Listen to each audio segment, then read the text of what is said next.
الحمد لله الذي جعل لكل شيء سببا بالمشيئة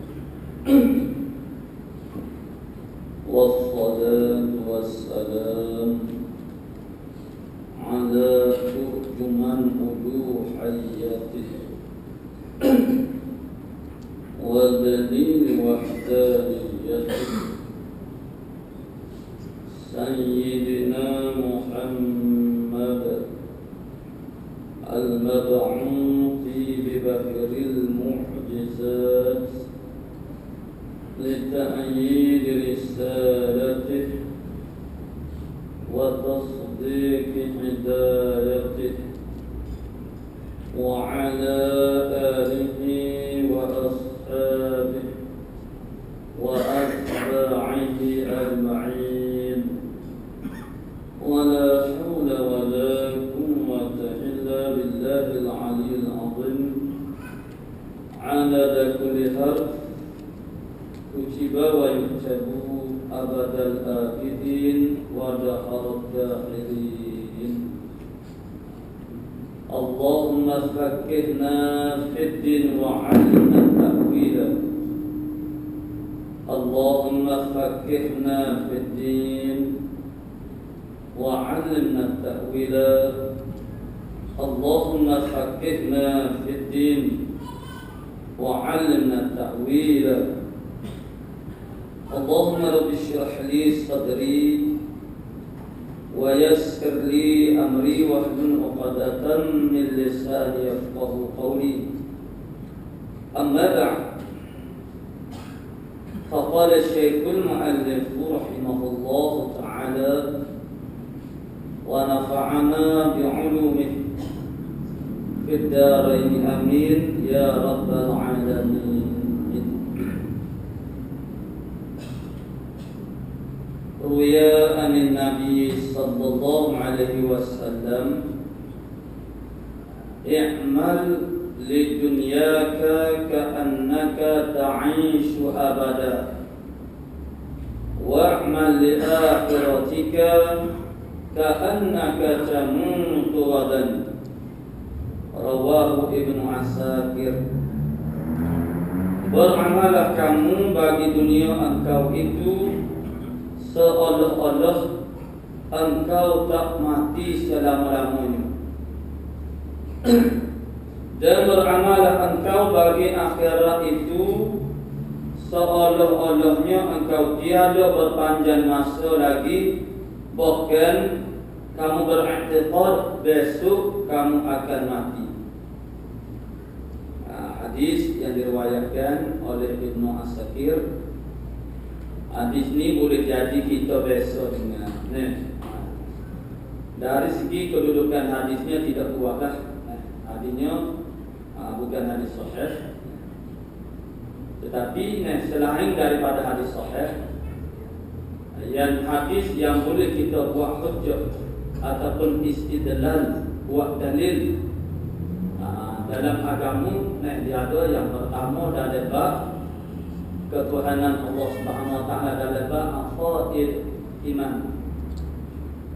Maka hadis yang boleh kita buat hujjah, buat dalil dalam bab aqaid iman, dalam bab tauhid, ialah hadis sahih dan juga hadis hasan juga.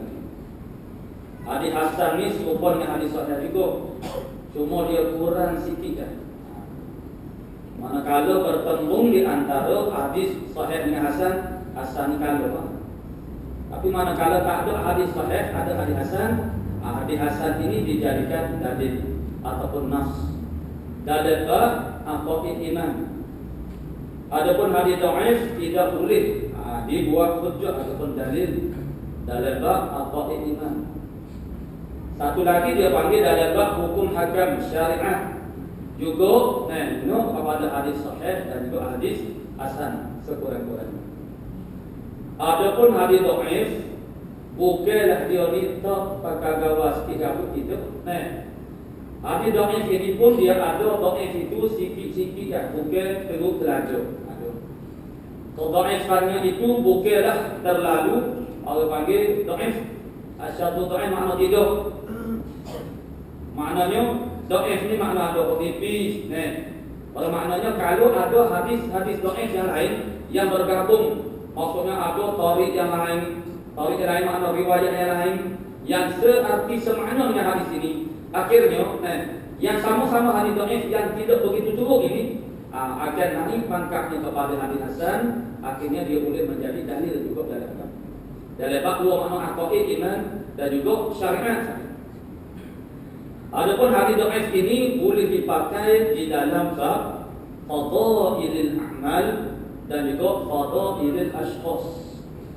Dalam bab fadilah, makna yang tak berkaitan dengan hukum hakam, makna menentukan hukum sesuatu kalau dan tak berkaitan dengan aqaid iman, makna masalah akidah. Atau makna fadail a'mal dan fadailil ashkhas. Ashkhas makna seseorang, kelebihan seseorang, seperti kelebihan seorang sahabat tabi'in umpamanya. Ada hadis yang menyatakan kelebihan sahabat umpamanya. Jadi kalau hadis itu dhaif sekalipun mana boleh diterima. Itu makna kita tak boleh mendukung maknanya hadis dhaif makna semuanya mardud, makna ditolak gitu. Jadi mengikut apa yang pertama makna hadis ini kedudukannya tidak sahih lah. Cuma permasalahan sekalinya ialah dari segi makna dia itu tidak bercanggah dengan dalil-dalil dengan qawaiduddin, dengan kaedah hukum. Dan hadis ini ada sedikit orang panggil kesilapan kefahaman kita terhadap maksud ungkapan yang disebut di dalam hadis. Jadi macam mana Nabi kata, i'mal lidunyaka ka'annaka tamut ta'aishu abadan. Mu beramal untuk duniamu seolah-olahnya mu akan hidup selama-lamanya. Jadi ada juga semua daripada orang dan kefahaman orang bahasanya maksud dia kita buat kerja untuk dunia ni kena bekerja, kena bersungguh, kena berdoa, maksudnya nak hitung harta banyak-banyak kerana makna kita kena anggap kehidupan makna kita ni hidup selama-lamanya. Jadi di sini kita sudah nampak dah sangat bercanggah dengan orang panggil tarik mana jalan kemajuan dalam agama. Kalau berfikiran begitu kita akan jadi mundur dalam agama. Dan hari ini kita dia ada nisbah dipanggil. Ungkapan yang pertama ada nisbah dengan ungkapan yang kedua. Jadi kehidupan akhirat wa'mal li akhiratika ka'annaka tamutu ghadan. Mu beramalah bagi akhirat engkau supaya mu nak mati esok. Jadi untuk memahami ungkapan yang pertama sangat penting memahami ungkapan yang kedua ni. Jadi sebenarnya mengikut apa yang harus belajar dengan guru-guru uraian yang kita terima maksud Nabi kata ikmal di dunyaka ka'annaka ta'aishu abadan. Ini menasabah kita belajar kitab Minhajul Abidin. Dalam kitab-kitab tasawuf ada satu tajuk makna dia bagi amal. Dalam kitab Minhajul Abidin menyebut bahawa Imam Ghazali sifat madhumumah ni, makna sifat-sifat yang kecil yang dicela pada sekarang ni banyak. Yang kita belajar yang 10 itu yang Imam Ghazali itu peringkat pertengahannya Allah panggil supaya ini kita kena tahu sifat tercela ni sebanyak 10 tak dapat hidup. Tapi sebenarnya sifat yang tercela ni lebih banyak daripada banyak. Disebut dalam Minhaj sebanyak ada 70 mana jenis sifat-sifat yang tercela, yang dicela pada mukmin sebagai sifat mazmumah. Tapi Imam Ghazali iktinab mana perhatian Imam Ghazali oleh kerana kitab Minhaj dia ni tidak besar, mana kecil Jadi untuk dia nak menhurai memperincikan semua sifat-sifat mazmumah ini itu tidak mungkin. Mana kalau dia nak hurai ke semuanya kitab tu akan jadi banyak, akan jadi besar. Sedangkan maksud dia dua Minhajul Abid ini kitab yang sederhana munasabah kepada orang awam. Itu sasaran dia. Jadi kalau dah huraiannya begitu meleret-leret itu tidak munasabah, tidak relevan kata orang maknanya dengan orang panggil keperluan orang awam. Karena makna dengan keadaan kita orang awam makna kita mau bingung dengan huraian begitu panjang dan kitab terbaru kita pakai penginti mula lagi. Jadi sebab itulah Imam Ghazali kitab-kitab Imam Ghazali dalam Syekh Bukhari dalam tasawuf besar-besar tu. Dengan sebab itulah dia usahakan kitab-kitab yang kecil, supaya dia dapat kalau panggil menarik minat dan perhatian daripada golongan orang awam untuk mendekati dan membaca kitab dia. Kalau umpama dia yang mungkin pak bersudut orang kampung, orang awam ini tidak agak belajar. Jadi maknanya tak sampailah kalau panggil maklum atau ilmu yang ada pada dia kepada manusia yang ramai. Dan sebab itulah dia usahakan kitab yang munasabah dengan keperluan orang. Jadi dalam kitab Minhajul Abidin ini Imam Ghazali telah memilih 4 sahaja daripada sifat makhluk ini untuk diuraikan secara terperinci. Salah satu daripadanya ialah amal. Amal ejaan dia hamzah mim lam, bukan ain.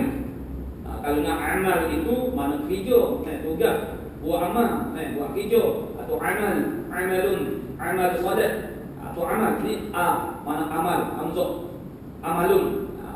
Jadi dekat-dekatlah hamzah dengan ain. Makna amal ni makna panjang cita-cita. Panjang cita-cita ni maknanya panjang cita-cita, panjang angin-angin. Jadi kalau kita mengikut huraian Imam Ghazali, panjang angin-angin ni mudah sangat je. Kita rasa kita tidak akan mati dalam masa yang terdekat. Dia panggil masa yang kedua. Masa yang kedua ni kalau je yang kedua. Kalau hari yang kedua. Kita rasa kita tak mati dalam masa yang terdekat. Itu panjang, nama dia panjang angin-angin. Jadi kalau kita boleh nafikan sifat ni, kita akan jadi sangat maju dalam agama. Bagaimana? Yakni panduk angan-angan, panduk cita-cita. Ada yang kita jatuh di dalam panjang angin-angin ni, dia ada bendanya. Jadi sekali imbas seolah-olahnya macam kalau kita kata kita merancang untuk melakukan suatu perkara dalam tempoh jangka masa panjang, seolah-olah ini masuk dalam jatuh dalam panjang angin dan bertangguh. Tapi sebenarnya ia bergantung kepada bagaimana kosak hati kita. Itu pentingnya kosak hati kita. Maksudnya ialah Imam Ghazali dia kata ada 2 perkara yang menjadikan apa yang kita rancang untuk masuk akhirat ini tidak jadi panjang angin. Walaupun untuk 10 tahun 20 tahun lagi akan datang, planning kita, rancangan kita, yang kita nak buat, tapi tidak jatuh dia Allah panggil dalam bab panjang angin. Cara dia ialah yang pertama kita qaid dengan masyiatillah dalam hati kita. Qaid dengan masyiatillah dengan kehendak Allah Taala. Insya-Allah itu dia panggil masyiatillah. Misalnya kita kata kita nak buat satu perkara 10 tahun lagi akan datang. Insya-Allah kita kata tu di mana? Di dalam hati kita. Kita qaid itu dalam hati. Itu bila kita kata kita nak buat satu perkara pada masa akan datang esok hari itu sunat kita kata insya-Allah itu sunat kata. Itu sekarang kita qaid dalam hati supaya jangan kita jatuh dalam makna panjang angin. Qaid dengan masyiatillah ataupun syarat kebajikan. Kalau ada kebajikan padanya dari hati kita mari ceritakan. Contoh yang paling mana ni? Sekarang dia panggil kita ni J8. Dalam zon J8. Tak sampai pukul 9. Katalah kita kata selepas daripada selesai majlis ilmu ini, selepas daripada selesainya daripada semaya Jumaat lepas pada ni kita dengan rakan-rakan kita ada caranya nak kita dah umpamanya nak pakai roti payet umpama misal. Jadi kalau kita ada rencana gitu tu dari hati kita tu kita baik insya-Allah ini kita kena ajar. Jadi kalau adik kakak belajar dari kitab Minhajul Abidin, belajar ini akan kita temui. Mana Imam Ghazali ada kita supaya kita sentiasa baik. Apa sahaja kita hanya nak buat lepas pada ni katakan dari hati kita insya-Allah. Kata dari hati. Itu kena ajar. Jadi kita semua kita kena tarbiyah, kena latih diri kita. Dia kan kita ni makna kita dengan Allah Taala ni hubungnya jangan terlengah, jangan putus. Seperti setiap kali kita buat satu pekerjaan kita mulakan dengan bismillah. Jadi setengah orang kata betulnya hanya setiap kali kita nak kata kita ingin nak buat satu perkara masuk kena insya-Allah semua bukan kita kata dalam hati. Jadi orang tak rasa pun jadi kita kata itu supaya kita tidak jatuh dalam makna panjang angin-angin. Bila kita kata insya-Allah tak usah kata orang panggil esok pukul 10 malam kaget. Untuk kita masih hidup lagi, kita tak boleh jazam, kita tak boleh yakin. Salah kalau kita yakin pukul 10 malam hari kita masih hidup lagi. Sebab apa salah? Kerana ajal kita itu adalah rahsia Allah Ta'ala. Kalau kita pasti pukul 10 malam hari kita masih hidup lagi, bermakna kita tahu rahsia Allah Ta'ala. Dengan sebab itu, kita kait dengan masyiatillah, maknanya pukul 10 ke pukul 11 ni, ataupun kita nak buat kebaikan, nak ibadah malam hari, nak amal pukul 2, pukul 3 ni, dalam hati kita kena kait dengan insya-Allah. Jika Tuhan kehendaki, sebabnya kita belum tentu lagi kita masih hidup pada masa itu. Ataupun kalau kita masih hidup, belum tentu lagi kita akan sampai kepada pekerjaan itu. Dengan sebab itu kita kena kait dengan masyiatillah, masyiah Allah. Masyiah ni makna kehendak Allah Ta'ala. Apa dia masyiatillah? Kita kata insya-Allah, aku masyiatillah. Aku kita kena ada lagi. Ini secara terperincinya aku lihat kita rujuk di dalam kitab Minhajul Abidin. Aku sebut kitab Minhajul Abidin karena kita yang panggil yang munasabah dengan kedudukan kita di alam ini. Kalau kata Ihya Ulumuddin, anak cari pepayung, cari tajuk dan kalau panggil ada yang diterjemahkan kepada bahasa Rumi, ada, tapi perbahasan dia tu agak lebih panggil agak panjang lebar sikit, tu agak boleh jadi agak payung apa. Itu Minhajul Abidin. Memang Imam Ghazali tujukan kepada kita khususnya orang awam. Jadi supaya mengelak kita daripada jatuh dari panjang angin-angin, makna kita yakin kita tak mati dalam masa yang terdekat. Itulah yang menyebabkan kita suka menangguh-nangguhkan kebaikan dan kebaikan yang kita nak buat. Orang yang tak sikit buat di mulut tu dia tidak akan buat. Kita yang bercadar nak buat kebaikan, nak buat ibadah, nak buat tabarruat, nak bertaubat, nak minta maaf dengan orang. Bukan kita tak minta maaf dengan dia, kita sudi, kita sedar, kita tak boleh duk pergi sangat di kita, dengan ego kita, kita tahu kita dah dengar orang mengajar, dengar kuliah-kuliah, jadi kita memang kita bercadar nak minta maaf dengan orang yang kita bersalah, tapi kita tangguh-tangguh dah. Sebab apa kita tangguh? Kerana kita yakin kita tak mati lagi malam ni. Esok kita yakin kita tak mati lagi. Dengan sebab itu kita berani tangguh-tangguhkan amal. Pokok yang wajib kita berani tangguh. Bayar hutang sudah sampai tempoh tunainya. Tempoh tunai bayar hutang mana wajib? Mana tempoh yang kita janjikan bayar dari keadaan kita mampu bayar, maka wajib kita kena bayar. Tapi kita duduk tangguh-tangguh. Bukan kita tak mau bayar. No, bertobat dengan Allah Ta'ala pun kita tangguh-tangguhkan. Saling karena dasar pemikiran yakin tidak akan mati dalam masa yang terdekat, maka itu dinamakan panjang angannya. Jadi cara kita nak mengelak daripada itu ialah sentiasa ada hati kita koin insya-Allah jika Tuhan ada. Malah ni aku nak pakai kalau dibahas insya-Allah dari hati kita tu kita koin begitu, maka tidak jatuh kita dalam panjang angin. Walaupun yang kita merancang itu ialah untuk 10 tahun lagi akan ada sekali. Kerana kita kata jika Tuhan ada, kita tak pasti panggil benda tu akan berlaku. Hanya kalau Tuhan kehendaki berlaku begitu, berlaku lah. Jadi sekali apa yang dimaksudkan di dalam hadis ini, i'mal li dunyaka ka'annaka ta'ishu abadan. Beramallah untuk duniamu seolah-olah nyambung hidup selama-lamanya. Apa maksud dia? Maksud dia ialah pekerjaan dunia ni kalau kita tangguh-tangguhkan tak mengaku. Begitu. Seolah-olah kita hidup selama-lamanya. Jadi kalau boleh faham dia tadi, kita boleh nampak dah kaitan dia. Mana pekerjaan dunia ni, kita beramal, bertindak, melakukan hidup untuk kehidupan dunia ini. Seolah-olah kita tu akan hidup selama-lamanya. Bukan maknanya kita perlu usahakan panggil banyak mendapatkan rezeki harta benda kerana seolah-olah kita hidup selama-lamanya. Bukan makna lagi tu.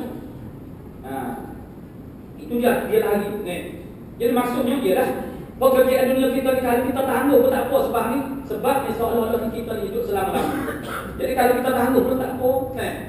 Tapi untuk akhirat tengok sebab itulah hamba kata saning untuk memahami ungkapan yang pertama mesti dipahami sekali dengan ungkapan yang kedua. Tengok, cuba kaitkan dengan ungkapan yang kedua. Wa'mal li akhiratika Beramallah bagi akhirat engkau, ka'annaka tamutu ghadan.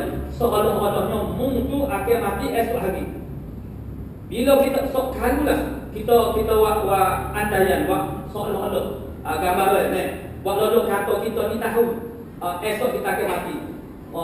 Contohnya misalnya konon-kononnya lah, kita ni ada penyakit jumpa dengan doktor kata awak akan hidup awak panggil selama seminggu lagi.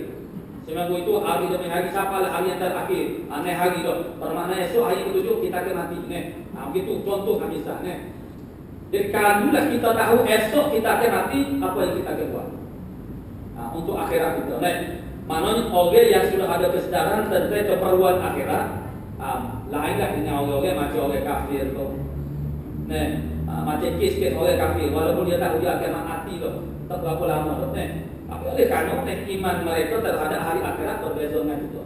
Begitu juga orang Islam yang tidak orang panggil yang kurang beriman, yang kurang beragama, yang tidak ada maklumat, tidak ada kesedaran dengan kehidupan akhirat maka juga orang panggil tidak kaya berbeza bagi orang beriman orang Islam Muslim, orang beriman yang sedar, yang yakin dengan kehidupan akhirat, yang Nabi kata la aisha illa aishul akhirah.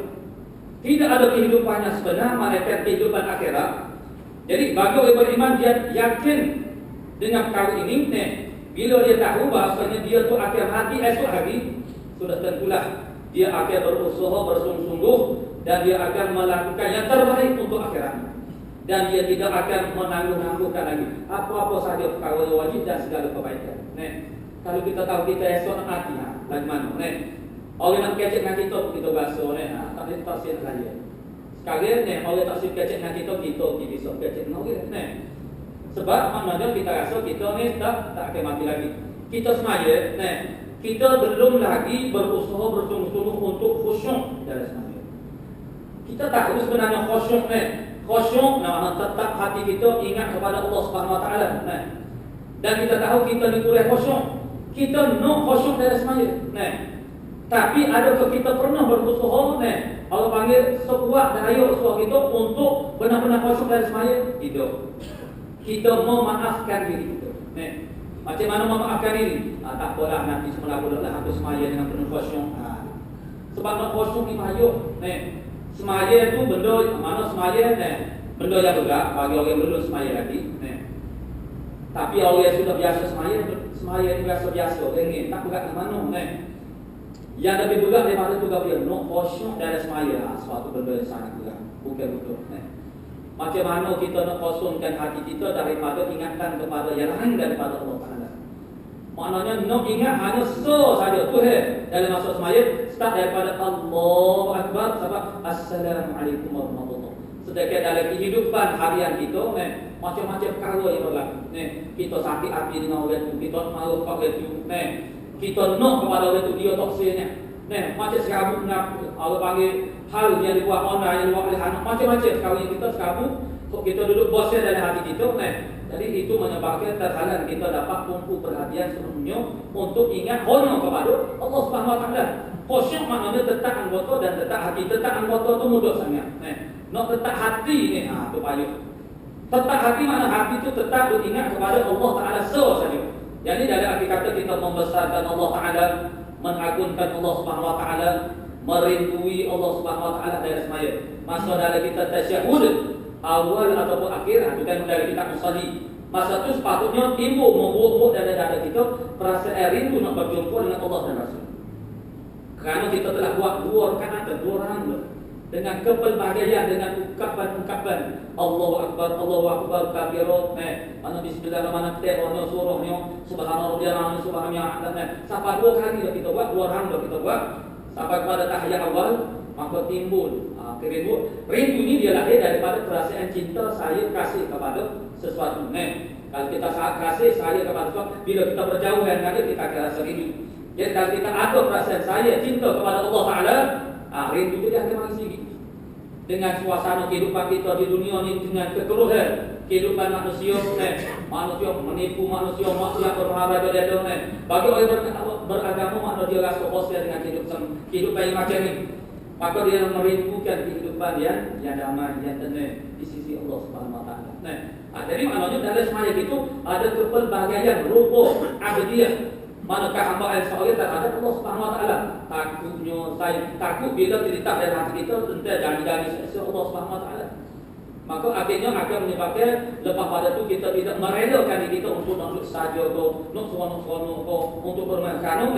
Banyak tugas yang perlu dilakukan untuk mencapai redha Allah Subhanahu Wa Taala.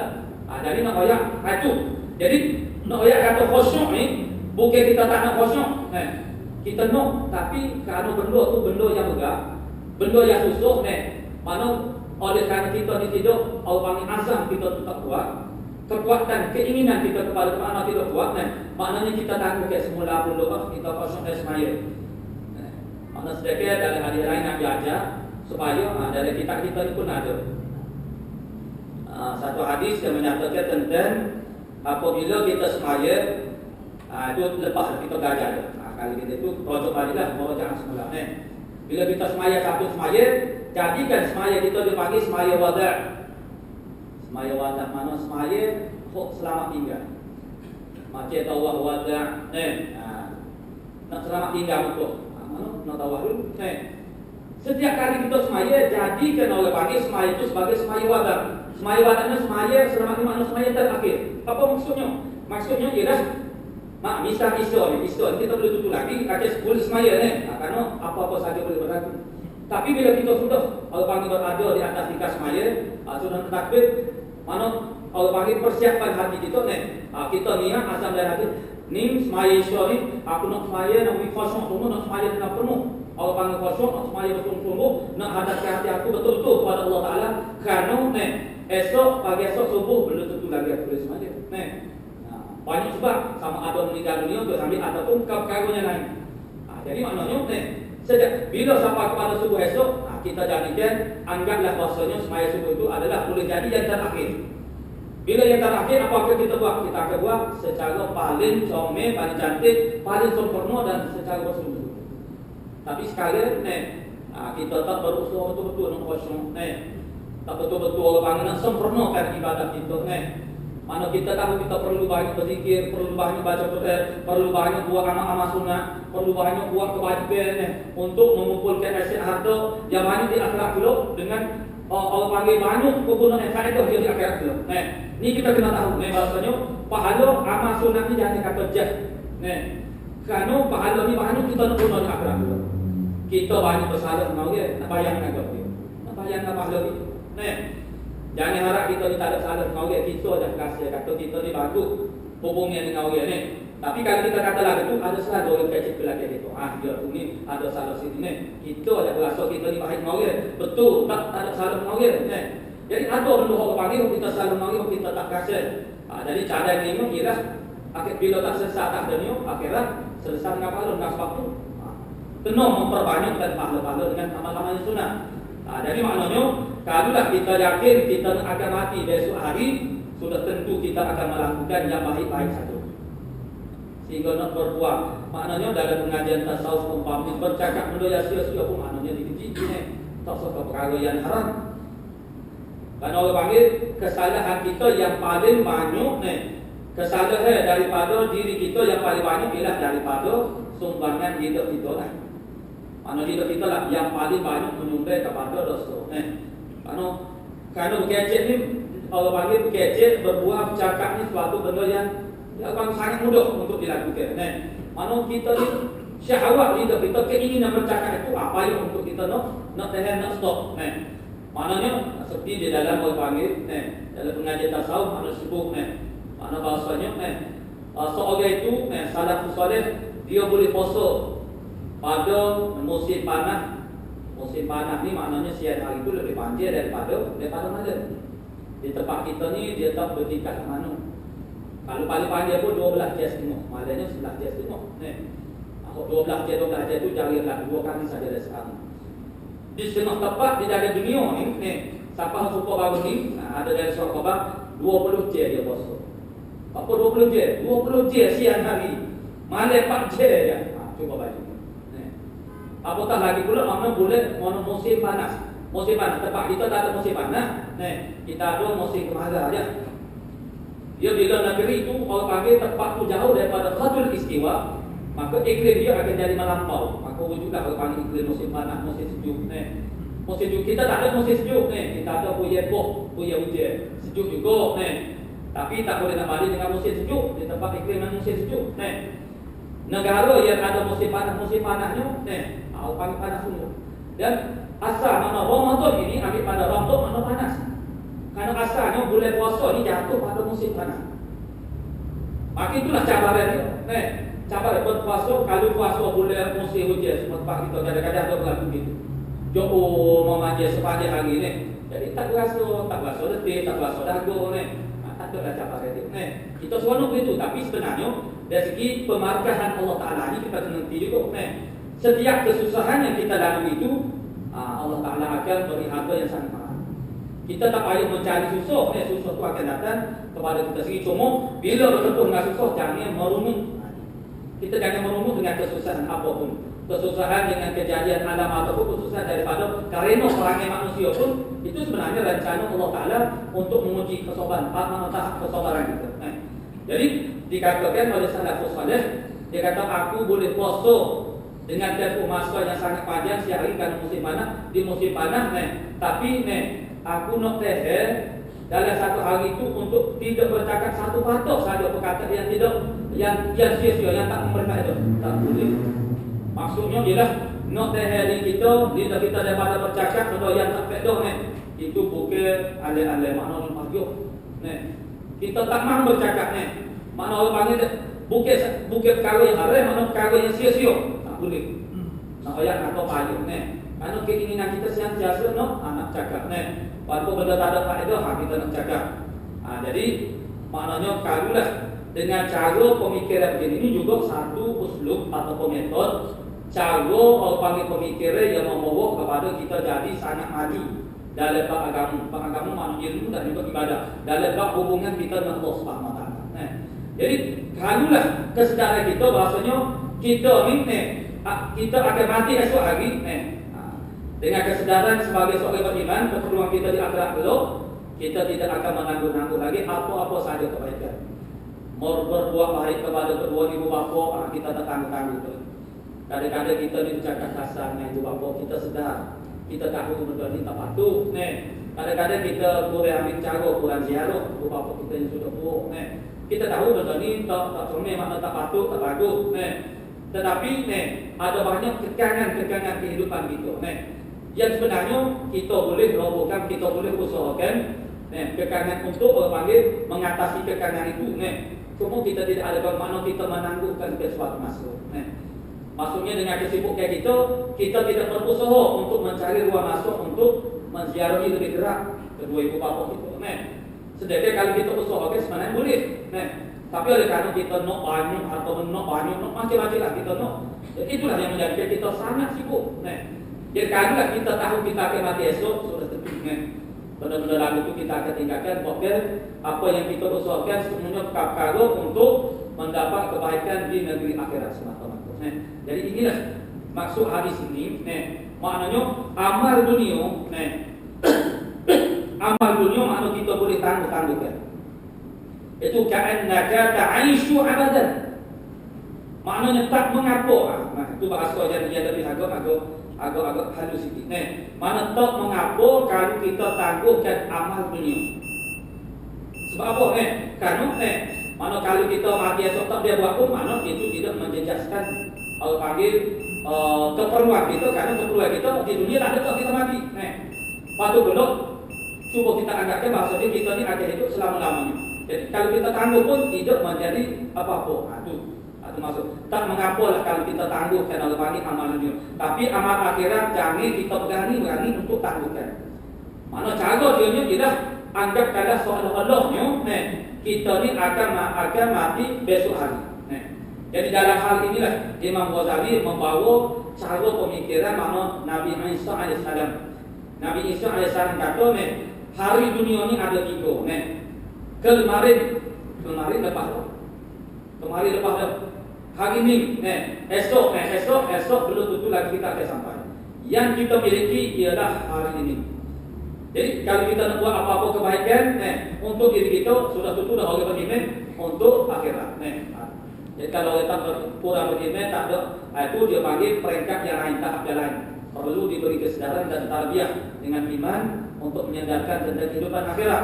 Sekali untuk orang-orang yang sudah menyadari tentang kehidupan akhirat ini dan kepada perlunya orang panggil mencari sebanyak-banyak untuk meraih pahala untuk berkala negeri akhirat, untuk jumpa dengan Allah Ta'ala, pun masih lagi orang panggil ada halangan-halangan, kekangan-kekangan yang menyebabkan dia tidak bertindak bersungguh-sungguh untuk melakukan itu semua. Apa dia? Yakni dia rasa dia tidak akan mati lagi dalam masa yang terdekat. Esok aku tak mati lagi. Kesihatan aku berada pada tahap yang terbaik. Dengan saya tu reputasi kesihatan aku hebat. Orang lain semua ada penyakit bukan. Aku tak ada aku jaga kesihatan. Maknanya kita rasa gagah rasa maksudnya rasa selesa dengan reputasi kesihatan kita. Padahal kita tahu orang sihat-sihat pun nak tepuk kita akan mati selalu tu. Jadi maknanya kemungkinan mati kanu al-maut kasabun ini berpatok oleh Arab. Oleh kata al-maut kasabun berkata lagu untuk memberi kesedaran supaya kita ni jangan tangguh-tangguhkan segala kebaikan yang kita nak buat. Memang kita nak buat kebaikan tetapi kita duduk tangguh, duduk. Itu orang kata al-maut kasabun. Mati itu seperti binatang buas. Apa maksud seperti binatang buas? Yang binatang buas dia menerkan mangsa dia dengan tidak disangkul dijangkau oleh mangsa. Jadi mati ini adalah pemansa kepada kita. Kita ni mangsa kepada mati. Mati itu mari kepada kita dengan kita tidak dijangkau. Dia mari tu dekat. Dia dekat. Binatang buas dia dekat. Tak bersiap sedia. Kalau kita mana dalam keadaan bersiap sedia, boleh jadi maknanya kita boleh mengelak daripada terkena mati. Kita nak mengelak kalau dia tu mari akan ada dengan panggil tiba-tiba saja. Jadi di atas dasar ini, di atas cara pemikiran beginilah, maka untuk memajukan diri kita dari agama, memajukan diri dari agama maksudnya melakukan ibadat yang banyak, melakukan ibadat dengan penuh kesempurnaan. Dia Allah panggil tarbiyah kita dengan keimanan manusia semakin mengenali Allah Subhanahu Wa Taala ialah dengan merasakan bahasanya mati itu tersangat dekat dengan kita. Bila-bila masa saja aku ni boleh jadi boleh ambil nyawa. Jadi kalau begitu sama-sama, macam apa jadi pemikiran Nabi Isa tadi, bila dia tu masih hidup lagi besok hari, dia katakan begitu pula. Esok hari tu belum sore, esok hari belum tentu aku masih hidup lagi. Bila dia masih hidup lagi, dia kata lagu itu juga bermakna apa yang kita miliki ialah pada hari ini. Malam ni kalau kita berkaca nak buat pahala banyak-banyak pun malam ni. Ramadan kita telah melepasi, bukan melepas, Ramadan telah meninggalkan kita. Sebab Ramadan yang datang kepada kita, bukan kita datang kepada Ramadan. Ramadan datang kepada kita kemudian dia meninggalkan kita. Orang nak kepada Ramadan tu ataupun nak taksir kepada Ramadan, dia tetap datang kepada orang. Orang yang tak nak kepada Ramadan datang, dia akan kesal. Dia tidak ambil apa saja peluang yang ditawarkan oleh Ramadan. Akhirnya Ramadan pergi. Orang yang nak kepada Ramadan datang ada juga buat tak kesal. Lepas daripada kerana saat ini sikap saat ini. Ramadan tak lebih ada lagi. Tapi orang benar-benar nak kepada kelebihan Ramadan kerana inilah peluang untuk kita mengatasi umat-umat yang lain. Inilah peluang kita jadi kaya raya di akhirat dulu. Maka Ramadan datang diambil kesempatan habis-habisan. Jadi sekali Ramadan tahun ini telah meninggalkan kita. Ramadan akan datang, jangan harap. Itu hanya mudah-mudahan insya-Allah. Jadi sekali kalau kita nak mengharapkan amalan dalam bulan Ramadan memadaikan kalau pahala dah banyak lebih lagi, itu jangan kita yakin gitu. Jadi sekali kita tak boleh tanggung dulu. Malam inilah yang kita kena buat. Kalau Ramadan kita ihya'ul layal Ramadan menghidupkan malam Ramadan. Tapi tidak boleh Ramadan pun tiap-tiap malam. Mana kita dianjurkan untuk menghidupkannya dengan melakukan ibadah. Oleh kerana kita ni boleh jadi esok mati dah malam ni ataupun malam ni mati. Jadi sekalian Allah panggil usahakan yang terbaik. Itulah cara bentuk pemikiran yang boleh membawa diri kita kepada suatu kedudukan yang sangat maju dalam melakukan hubungan dengan Allah Subhanahu Wa Taala. Sangat maju dalam hubungan dengan Allah Taala maksudnya sangat dekat dengan Allah Taala. Mana hati kita sentiasa dekat dengan Allah Taala, lidah kita sentiasa menyebut nama Allah Subhanahu Wa Taala. Apa saja perkara yang kita buat dalam keadaan kita ingat kita buat ni untuk Allah Subhanahu Wa Taala. Kita ni boleh mati bila kita cari makan, cari rezeki pun, mana kita ingat ini adalah tuntutan daripada Allah Subhanahu Wa Taala. Mana kalau kita mati pada masa itu, kita mati bukan dalam keadaan lalai. Mati dalam keadaan itu ingat, sentiasa ingat kepada Allah Subhanahu Wa Taala. Kalau kita rasa kita ni tak lama lagi nak mati, jadi apa pun yang kita buat pun kita tak, kita tidak ingat-ingat, kita tak jaga. Kita buat cari kita pun untuk kita, kita tak ingat untuk Allah Subhanahu Wa Taala. Sedangkan apa saja yang kita buat sepatutnya hanya untuk Allah Subhanahu Wa Taala. Kita buat kerja cari rezeki, kita berkahwin, berumah tangga, bagaimana ingat lillahi rabbil alamin, untuk Allah Subhanahu Wa Taala, bukan untuk kita. Tapi sering kali saja kita ingat itu diri kita, hal itu adalah kaitan dunia saja. Akhirnya kita mati dalam keadaan angin-angin. Itu kita mati dalam angin-angin. Jadi inilah satu cara. Cara ungkapan Nabi ini adalah panggil cara nak bentuk satu pemikiran yang boleh membawa kepada panggil kita ni menjadi orang yang sangat kuat beramal dengan amal-amal agama. Jadi dengan pemikiran inilah yang akan menyediakan diri kita untuk siap sedia untuk melakukan apa saja kebaikan untuk kepentingan diri kita di akhirat kelak, supaya kita diridai dan dimuliakan oleh Allah Taala di akhirat kelak. Itulah maksud daripada hadis ini. Jadi sekali lagi ulangan sebagai kesimpulannya, maksud hadis ini mal dunyaka ka'annaka ta'ishu abadan. Jangan kita kata kita berusaha cari harta benda tu biar banyak kerana kita ni seolah hidup selama-lamanya. Okey. Maksudnya ialah tak mengapa kalau kita tangguh kerja dunia kita, kan? Kita ni akan hidup selama-lamanya untuk buat kerja dunia. Mana cara kita letak panggil fikiran kita begitu. Tapi untuk amal akhirat, anggaplah bahasa seolah-olah kita ni akan mati esok. Bermakna berkaca berdoa kita melakukan ibadah. Tak tunggu-tunggu lagi, tak tangguh-tangguh lagi untuk nak relax-relax bersantai-santai nak saja kita tak rela, kita tak gamu. Kerana kita tak cukup masuk. Kita tak cukup masuk ni dengan kerjanya sebegitu banyak. Mana lagi boleh nak relax-relax nak buat kosong. Yang kita dah pagi tergamu untuk nak bersahaja, nak bersantai, nak buat benda-benda yang tak berkaitan. Kerana inilah. Karena kita rasa kita tidak akan mati dalam masa yang tak dekat. Mudah-mudahan Allah panggil ungkapan sedikit boleh terkesan pada hati kita dan boleh memajukan diri kita di dalam agama di Allah Subhanahu Wa Taala. A'lamu bis-shawab. A'udzu billahi minasyaitonir rajim. Bismillahirrahmanirrahim. Alhamdulillahi rabbil alamin. Wassalatu wassalamu ala asyrafil anbiya'i wal mursalin wa ala alihi washabbihi ajma'in. Allahumma taqabbal minna innaka antas samiul alim. وتب علينا يا مولانا إنك أنت التواب الرحيم. اللهم إنا نسألك العلم خائفين وإنابة المثبتين والشكر الصابر وتوبة الصديقين. صلى الله على سيدنا محمد وعلى آله وصحبه والحمد لله.